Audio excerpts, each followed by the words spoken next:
Good evening. చాలా రోజుల తర్వాత చాలా చాలా అంటే ఒక 2 ఇయర్స్ అవుతుందేమోనండి. 2 ఇయర్స్ అవుతుందా చంటి గారు? 2 ఇయర్స్ కాదు, కోవిడ్ ముందు తిన్నావు, తర్వాత తినలేదు నువ్వు. Oh my god! అంటే దగ్గర దగ్గర 4 ఇయర్సేనా? 4-5 ఇయర్స్ దగ్గరికి వస్తుంది. ఎప్పుడో తిన్నానండి. అది కూడా అమ్మ వాళ్ళ ఇంటికి వెళ్తే తమ్ముడు తీసుకొస్తే తిన్నా అనమాట.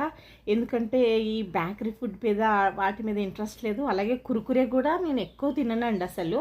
అంటే రీసెంట్ టైంలో అప్పుడప్పుడు పిల్లలు తెచ్చుకుంటూ 1-2 తిన్నాం తప్ప, ఈరోజు ఎందుకు 2 తినాలని ఆఫ్టర్నూనే తెచ్చుకున్నాను. ఆఫ్టర్నూన్ అంటే నేను బయట నుంచి వస్తులోకే 3:45 అవుతుంది. రాగానే ఇంకా మనకి అన్నం తినే టైంలో అన్నం ఆకలేస్తుంది కదా, గబ్బా గబ్బా అన్నం తినేసాను అనమాట. తినేసిన తర్వాత వెంటనే ఏం తినబుద్ధి కాలేదు, కానీ ఎగ్ పఫ్ని చూస్తూ ఆపుకోలేక ఎగ్ పఫ్ తినేస్తున్నాను అనమాట. ఇది కూడా డబుల్ ఎగ్ అండి. చెప్పే కదా, డబుల్ ఎగ్ ఎంతమందికి తెలుసు? కామెంట్ చేయండి. దానిపైన సాస్.